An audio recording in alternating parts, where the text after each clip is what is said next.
Pikachu?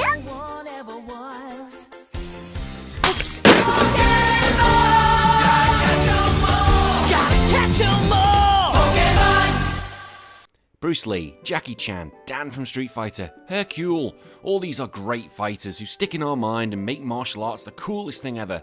Pokemon did not escape this and have given us some amazing fighting Pokemon, and this time I'm going to be praising the amazing fighter Pokemon that we have in Generation 1. Hello, I am the Honest Pokemon Trainer, and today I'll be seeing if I can beat Pokemon Red and Blue using a Hardcore Nuzlocke using fighting Pokemon. Normal Nuzlocke rules, but this time there's a level cap, which means my levels cannot exceed the gym leader's highest Pokemon. As always, if you do like this content, please leave a like, comment and subscribe. The YouTube gods love that. I also have a podcast called The Pokeball, which you can find in between these challenges. And finally, before we go outside, I need to make you all aware about the dangers of drop bears. So 2021 has not been a fun year for us Australians, what with the risk of drop bears coming from all directions and a virus keeping me inside, which meant I've had to spend time with my own wife. With these rubbish times, what better way to keep yourself entertained than collecting Pokemon cards? And the best place to get them is from stingers.com.au. Stingers have the most up-to-date box sets in stock and at good prices. They do live booster pack openings, booster pack battles for you adrenaline junkies, and frequent duck races. They also have a Facebook page where the group often show their pulls, expecting everybody's praise, when in reality we all want to find out where they live and sneak in at the middle of the night. Stingers is a local business to me and I really want to see it succeed. And you'll find the website and the Facebook group links below. And remember, drop bears don't fear Pokemon cards. Now, as we can't start with a fighting type, I use a randomizer to pick a fighter. Who do I pick? Well, I went with the first fighting type you can get in the game, which was Mankey. Now, I do like Mankey. It is a very underrated Pokemon, but has got better as the generations has gone on. I call the monkey Goku because, well, Goku's a stupid monkey. Let's be honest, he is. I call the rival Rona because you can't say the real name, as the YouTube gods don't like its real name. I went against Bulbasaur because I thought this was going to be the hardest to go against, but in the very first match I win quite easily. Now, to prepare for the first gym leader, Brock, we need to level up. However, we don't get any fighting moves until level 15 when we learn Karate Chop. Brock's Onix is level 14, but the rules state I can go into battle at the same level, but you're allowed to level up during the fight. So I fixed the experience when I beat the Geodude, I'm going to level up, gain Karate Chop, and kick its ass. Well, that's the plan, as I still need to beat the Geodude first, which is as hard as I only have Scratch. Now before we go into this, just think about this. A monkey is going up against a floating ball of rock. Look, that doesn't make sense in itself, and it's scratching it. Everyone, let's go outside and scratch a rock and see what happens, and let me know how many fingers you break. Sorry, I've got to flesh this out a bit. It's red and blue, for God's sake. Goku goes against the rock, and it just has to be beat. I keep pounding it, and a critical hit seals the deal, and then I learn Karate Chop. Bring it, Onix, you're so dead, and... oh, shit. Karate Chop's a normal move in this generation, isn't it? Why is it a normal move? Why is it called goddamn fucking Karate Chop? I have to go back to the drawing board, as Mankey can't do it. I look at Machop, and it's got the same problem with Karate Chop. I decide the best way is one of the Hitmons, so I go for Hitmonlee, and make it fair, I'm not going to pick Hitmonchan because you can only have one of them in the game. I redo the start again and call him Bruce, for obvious reasons. I do love Bruce Lee, his films are so goddamn good. Bruce has no problem against Bulbasaur and just keeps kicking it in the head. Don't stop, mate, even when it's knocked out, just don't stop kicking it. We get to Brock again at level 15, armed with double kick, and Geodude goes down in one.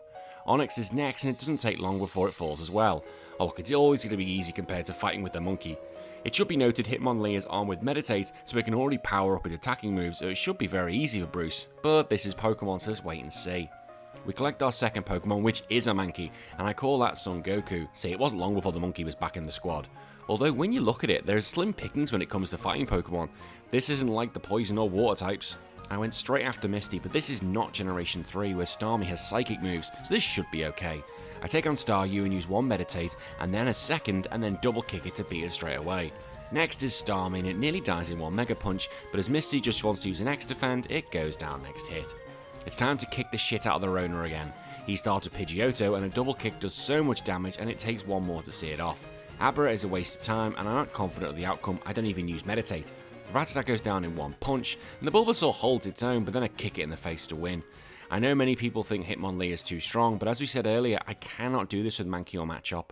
However, we have to fight the Rona straight away again, and this time Son Goku goes against Pidgeotto, and 2 Karate Chops get me the win. Raticate is nothing as well and goes down in 2. KADABRA receives a chop, survives, and then goes down next hit. Finally, it's Ivysaur who can tank 2 chops before falling to the third. See, I didn't even use Bruce this time.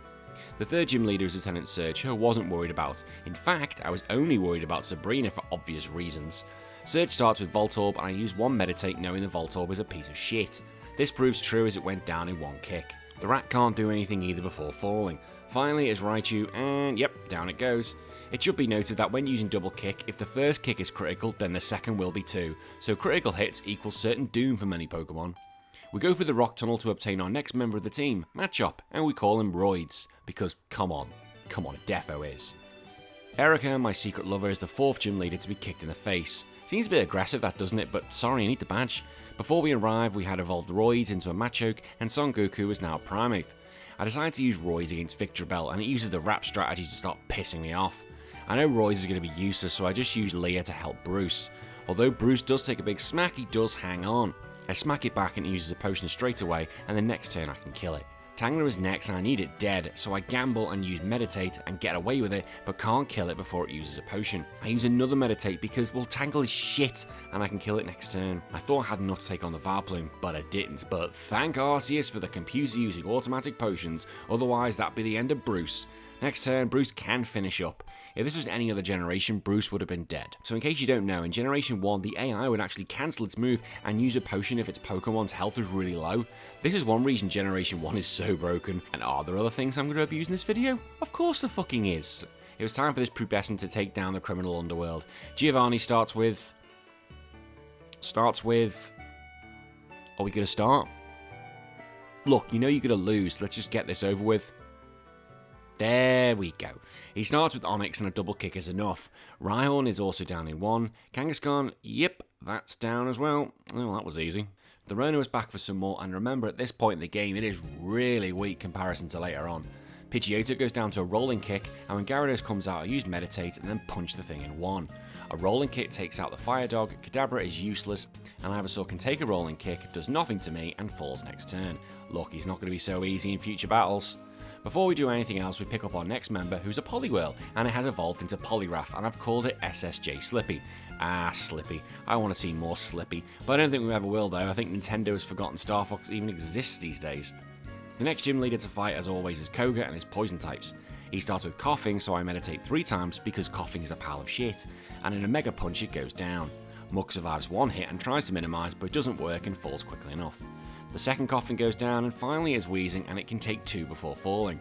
I'm just glad it didn't go boom boom, otherwise that would have been a fucking disaster. We come to go see the Rona again, and the team is looking a bit beefier now. Bruce goes against Pidgeotto and does a Meditate, survives a Wing Attack, and it survives a Jump Kick, and I survive another Wing Attack to take it out. I go against Gyarados and stupidly attack it rather than switch, but I get away with it as it misses the Hydro Bump, which means it's free to die. Growlithe comes out, and this time I do swift into Slippy, who can take it out with a Surf. Alakazam uses Psybeam, which is a huge chunk, and Surf does nothing. I think to myself, someone's gonna have to die because I need a safe switch in, and Roids becomes the sacrificial lamb. I bring in Son Goku and it has the speed to dig to kill it. Son Goku goes against Rona's last Pokemon, and I go ahead and keep digging to get the win. With him out of my mind, I take on the big boss man, and I have more than enough to smash the mob boss. I take on Nidorino and start surfing. Poison Sting is nothing and down it goes. Kangaskhan dodges the first submission, but not the second, and Surf can clean up. Next is Rhyhorn, and one Surf's gonna do it. Bye bye. Finally it's Nidoqueen, who can take a Surf, but decides to use a Guard Spec, and then I win. Ah, Giovanni, you're just so shit. Just shoot me in the head, for God's sake. However, the big one is here, Sabrina. Psychic Pokemon are way overpowered in this generation, and Alakazam is her ace, and it's a bloody monster. If I finish this, I reckon the challenge is a breeze. Bruce goes against Kadabra, and one Mega Kick is enough to see it off. Next is Mr. Shit, so I use Meditate, and it uses Light Screen. So I use it again, and then it goes for Barrier. I just now need to hope that's enough. I smack the bastard, and down it goes. Venomoth is also sent down in one. Finally it is Alakazam, and I miss the kick, but it goes for Reflect, and I go for it again, and this time it hits, and I win. Hurrah! But I sat back in my chair and was gobsmacked that it was done. However, after I calmed down and thought, how the hell did a Hitmonlee just outspeed an Alakazam? But then I remembered, the glitch. With me using 2 Meditites, I got 2 boosts, didn't I? So I wouldn't have done this without that speed boost. But either way, that's the main target in this challenge done. Not long until I crack open the champagne again. 2 more to go before the big boys come in, and it's time for Blaine. He starts with Growlithe, and Slippy uses his Surf to take it out. Next is Ponyta, another Surf is enough. Rapidash, well, Blade decides to use Growl and then it survives a Surf. It tries to Stomp, but it does absolutely nothing. Arcanine tries to Roar and takes a Surf. It tries to Roar again and down it goes. My god, Blaine is such a bad trainer. At least he didn't use a Super Potion full health nonsense. The final gym leader has to be... Really? Do I have to cover this? I suppose I don't have a choice. Come on, Geomate, let's just get this done and we can move on. He started Rhyhorn and Slippy takes it out in one. The Dugtrio uses a Slash, but it means nothing and I can fall to another Surf. The Nidoqueen takes a Surf but uses Poison Sting, which is so shit, and down it goes. Finally is the beautiful King, who obviously saw his wife's strategy and did the same thing. At least use Earthquake or something, like anything. Despite this, we have our 8th badge and we're down to our last 6 matches. First is Rona again, which would be a good test to see how we're getting on. Pidgeot is first against Bruce, and I use Meditate twice and take the wing attacks. I use Mega Kick and down it goes. Against the Rhyhorn, I just use trusty old Double Kick. Gyarados takes a Mega Kick to the face to go down. Growlithe takes a Double Kick and down it goes.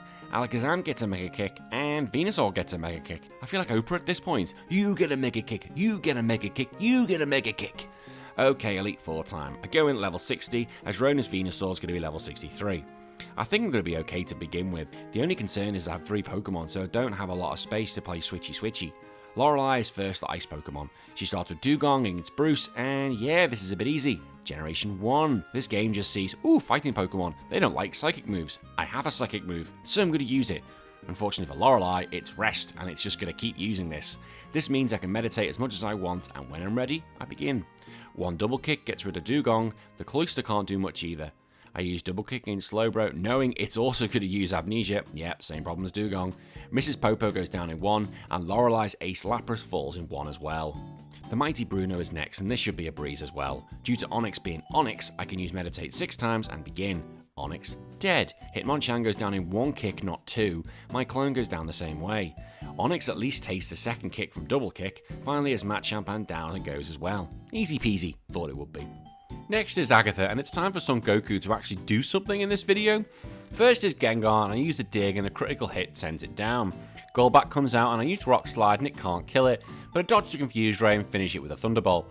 Haunter receives the Dig treatment and also goes down in 1. Arbok is able to get a Dig as well, and that falls too. Finally it's Gengar, so I go into my hole and bye bye Gengar. Remember, this would not have won in Generation 3 as the Ghost would have Levitate, so that'd be quite interesting to see what would happen. Now it's 2 more to go before we can chill out, and it's now time for Lance the Dragon King. He starts with Gyarados, and I again go with Son Goku. It's easy enough to wipe out as I have Thunderbolt, although it survives and just uses Dragon Rage, which is just shit. I switch into Slippy against the Dragonair, and I remember the whole Dugong thing. Well, the Dragonairs have the same problem and will just use Agility, which means I can wipe it out quite easily. The second one comes out, and even though Lance may try to help it, it also goes down. Aerodactyl tries to confuse Slippy, but it fails as it falls in the waves. Dragonite has the same psychic problem with Barrier and Agility and falls to Ice Beams. I always knew I was going to be winning that one. Come on, I was always winning that one. Finally is the champion, the Rona. I should have called my Pokemon Drug Treatment against Rona. Missed the trick, didn't I? Once again, Bruce goes against Pidgeot and meditates 3 times and takes the wing attacks. Here come the kicks. A kick for you, a kick for you, a double kick for you, a kick for you, a high jump kick for you, and finally a kick for you. That's another one under the belt, and it's a lot easier than some other challenges I've done. Look, some are going to be easy, some are going to be hard. I don't do much research until I actually start the challenge. I just think to myself, ooh, that might be interesting, and then I just go with it. So what's next? Well, we're going back to Kanto again, and this time we're playing Pokemon Fire Red to see if we can do a Hardcore Nuzlocke with just fire types. Until then, I have been HBT. Bye bye.